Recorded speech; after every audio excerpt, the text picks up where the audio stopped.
Bienvenue au cours de rattrapage. Dans cette vidéo pour les premières S, on va parler de dissolution. Et qui dit dissolution, dit solution. Et t'es pas facile celle-là, hein. Alors, pour ce qui est de savoir ce qu'est une solution, un soluté, un solvant, eh bien je vous conseille une petite vidéo que j'ai faite aussi pour les secondes, qui est ici, bon elle est affichée depuis quelques temps. À présent, on peut attaquer ce cours de rattrapage si vous avez rattrapé le précédent cours de rattrapage. Dissolution de composés ioniques et moléculaires. Alors on va faire simple, on va d'abord parler de solvants et ensuite on va parler des composés ioniques et moléculaires. Les solvants.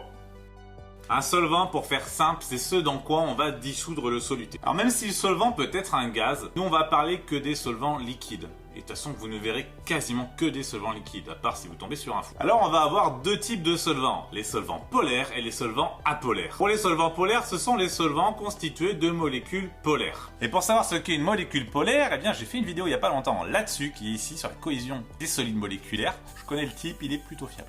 En solvant polaire, on a par exemple l'eau, l'ammoniac ou même l'éthanol. Pour les solvants apolaires, eh bien logiquement, ce sont ceux qui sont constitués de molécules apolaires. Oui, vous l'avez pas vu venir. Et là, on trouvera par exemple le cyclohexane, le tétrachlorométhane, ou j'en ai d'autres encore, je vous les affiche, je m'en souviens pas à chaque fois. Et même plus généralement, en fait, toute molécule qui est uniquement constituée de carbone et d'hydrogène sera considérée comme apolaire, puisque le moment dipolaire entre le carbone et l'hydrogène, il est très faible. Passons au premier soluté.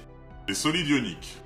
La dissolution des solides ioniques se fait principalement dans des solvants polaires. On va pas dire que c'est impossible dans les solvants apolaires, mais presque. Alors cette dissolution, elle se fait en plusieurs étapes. Première étape, la dissociation du solide ionique. Alors une fois qu'on aura mis le solide ionique dans notre solvant polaire, il va s'entourer de molécules, et les molécules vont s'organiser hyper simplement selon l'interaction de Coulomb, puisqu'on va avoir les pôles plus des molécules face à l'anion et les pôles moins des molécules face au cation.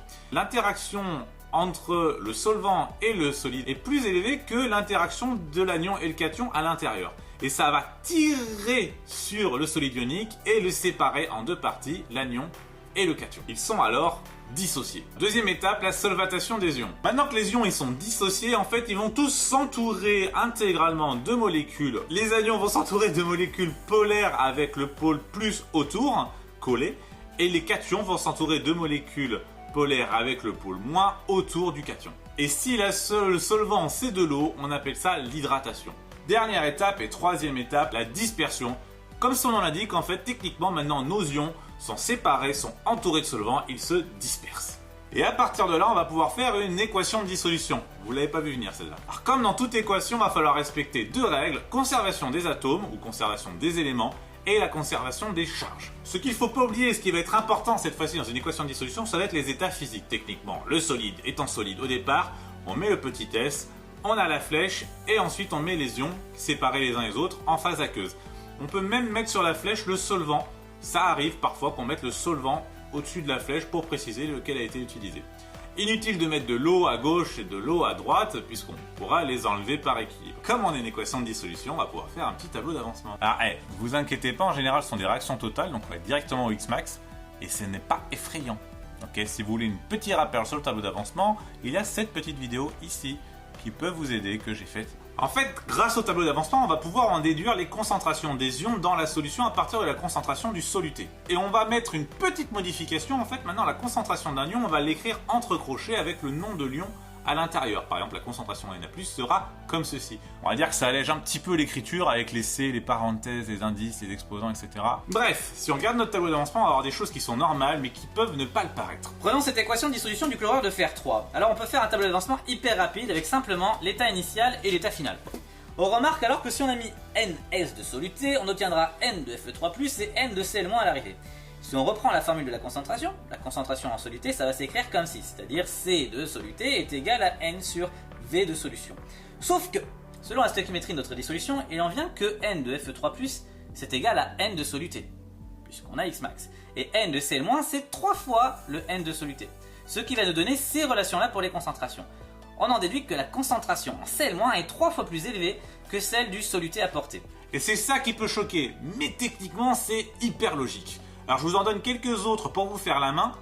À vous de retrouver à chaque fois le rapport entre la concentration en soluté et la concentration des différents ions présents dans le solide ionique et dissous à l'intérieur du solvant. Et pendant que je parle, je les affiche et comme ça vous pouvez faire des pauses et tout. Solides moléculaires. Alors là, il y a de la logique, d'ailleurs il y a beaucoup de logique. L'essentiel c'est de retenir les quelques propriétés qui découlent de cette logique, mais si vous en souvenez pas, utilisez la logique. Le but du jeu, ça va être pouvoir de faire des extractions par solvant en TP assez facilement à partir d'un tableau de propriétés qui pourrait être vide. Alors on va avoir 4 cas, puisqu'on a les solvants qui sont polaires ou apolaires, et les solutés qui sont polaires ou apolaires. On va commencer par les solutés polaires. Si je prends un soluté polaire et que je le mets dans un solvant polaire, eh ben la dissolution va se faire assez naturellement par création donc d'interactions de Van der Waals qui vont permettre aux solutés de se solvater assez facilement. On va avoir 2 étapes pour la dissolution, la solvatation et la dispersion, puisque la molécule n'est pas cassée. Bon, ça arrive que la molécule la casse parce que les interactions de Van der Waals sont très fortes. C'est le cas de l'acide sulfurique, qui est un solide moléculaire à la base, H2SO4, et qui, une fois mis dans un solvant polaire comme l'eau, va se dissocier totalement et nous former même des ions H+.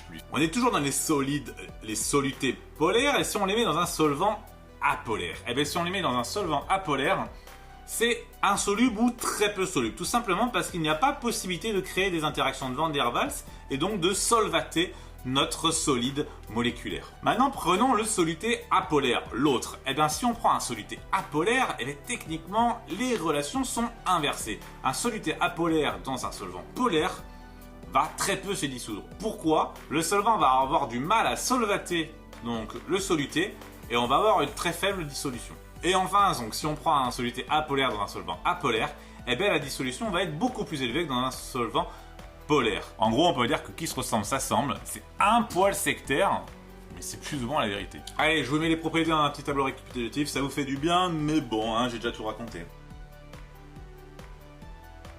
Donc voilà, ce cours de rattrapage est terminé, c'était pas super dur ce coup-ci, les savoir-faire je les ai affichés, je les ai pas dit forcément. Vous pouvez vous abonner, bien sûr, n'hésitez pas à laisser des commentaires, bien sûr, des remarques, bien sûr, je lis. Je finis par une citation d'Ewood Brown, comme j'ai l'habitude de faire. Je connais pas la personne, mais j'ai trouvé sa citation excellente. La première composante de la personnalité humaine soluble dans l'alcool, c'est la dignité. C'est pas faux ça, hein.